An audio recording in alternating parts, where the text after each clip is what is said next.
Reverendíssimo Diácono, caros filhos, no dia de hoje o Senhor, Ele vem a nos chamar, mais uma vez, a progredir neste conhecimento. E diante disso podemos fazer um resumo daquilo que Ele vem nos fazendo. Ele vem nos ensinando por um motivo. Ele quer tirar de nós uma falsa concepção que podemos ter quando lemos a Sagrada Escritura, de que Deus sufoca, de que Ele oprime, porque por vezes podemos pensar assim. Quando olhamos o Antigo Testamento, pensar que é uma imposição, é algo difícil de seguir. E quando vemos Nosso Senhor falando, nos mostrando quem somos, mostrando o caminho que temos a seguir, apresentando o erro e como corresponder a ele, vemos justamente o contrário. Diante das alianças que Nosso Senhor foi fazendo ao longo da história, foi justamente Ele que ficou com o peso. É Ele quem faz, é Ele quem salva, é Ele quem conduz. Ao povo resta somente uma coisa: corresponder. E para o que este corresponder que Ele mostra ao seu povo, Israel, e também a nós que fazemos parte também deste povo eleito, para podermos chegar a este ponto de chegada, que não é a Terra Santa, que não é Jerusalém, não a nesta terra, mas a vida eterna, o céu. E diante disso, Nosso Senhor vem nos falando deste sentido sobre a eternidade. Ele vem nos falando disso quando ouvimos na semana passada que somos meros administradores. Nada aqui temos.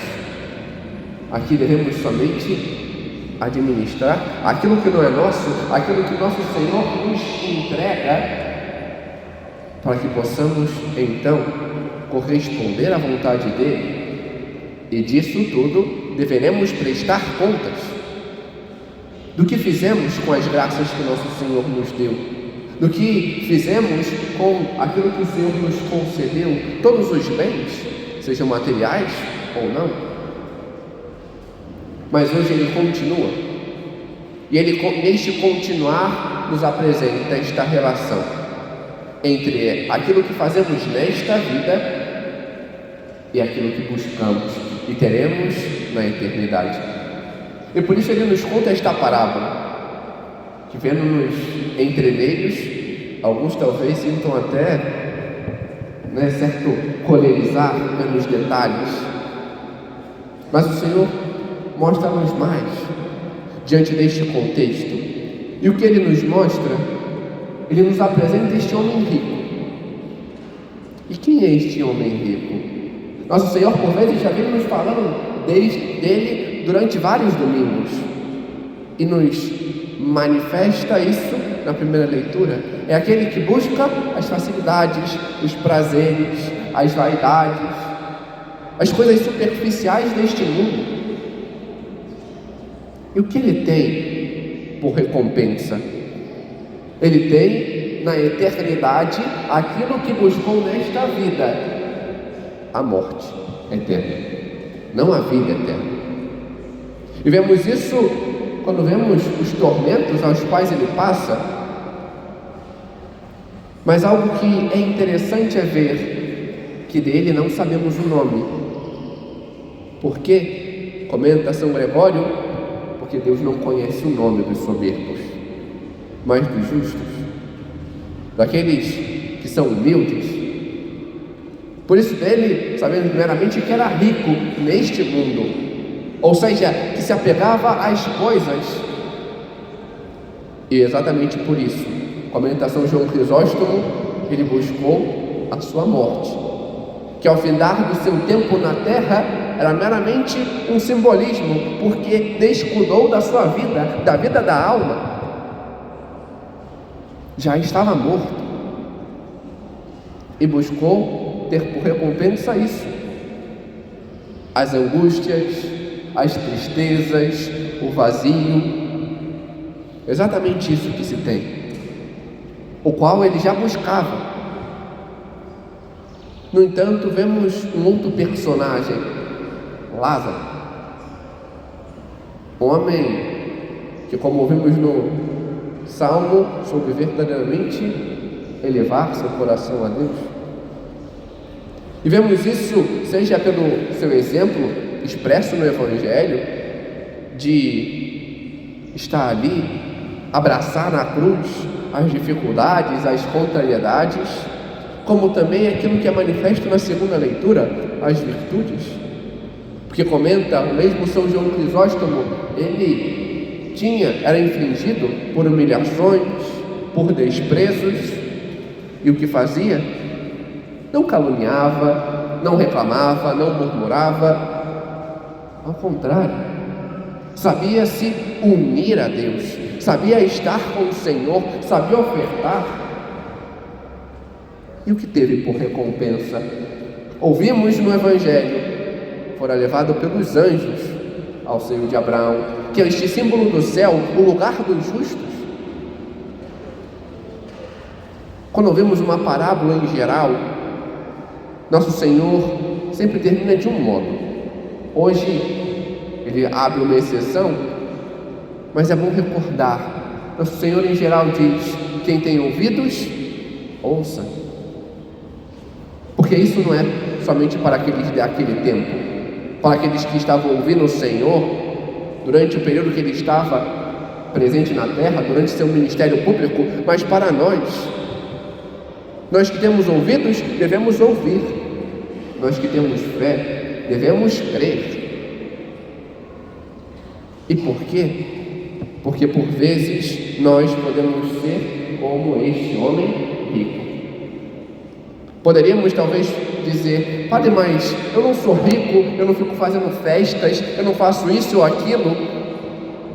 Mas será que não vivemos no apego às coisas, às pessoas, ao sentimentalismo, às coisas que passam e vão nos deixando superficiais e frios,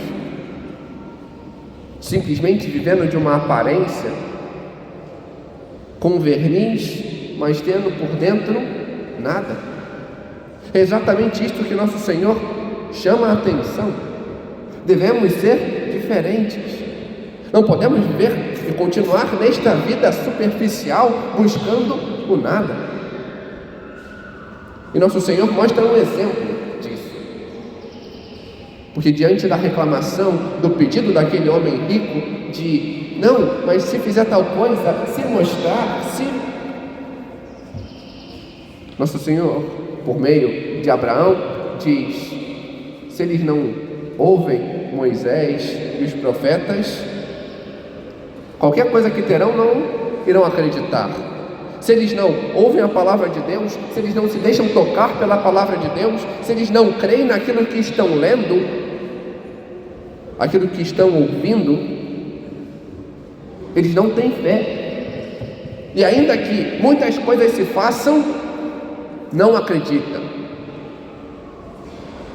E podemos ver de modo claro, porque nosso Senhor, além de falar isso, ele mostra na prática.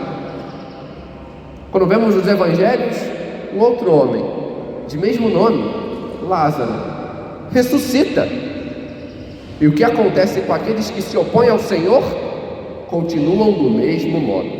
Continuam perseguindo, continuam não acreditando. Por vezes, nós podemos estar assim. Fazemos parte de muitas coisas, mas esquecemos daquilo que é essencial: ouvir o Senhor. Hoje, nosso Senhor nos dá este chacoalhão para que aprendamos a crer, para que aprendamos a ouvir e a mudar. Ele já o fez ao longo da história, por meio dos seus santos. Converteu Santo Agostinho, fazendo ouvir, levando a crer e a mudar de vida. Também São Francisco, Santo Inácio e tantos outros, que ouviram, creram e mudaram. Ele também quer fazer isto com cada um de nós. Ele nos chama a ouvir e a crer, para aprendermos a verdadeiramente assim mudarmos de vida. Aprendamos a fazê-lo. aprendamos a seguir este exemplo. E se talvez para nós é tão difícil, recorramos àquela que soube melhor ouvir, crer e fazer a vontade de Deus, a Virgem Maria. Ela, melhor que todos, o fez. Acorramos a ela para que ela nos ensine a crer, ouvir, crer e mudar de vida, para assim buscarmos nesta vida a vida eterna. Amém. Glória ao Pai, ao Filho e ao Espírito Santo,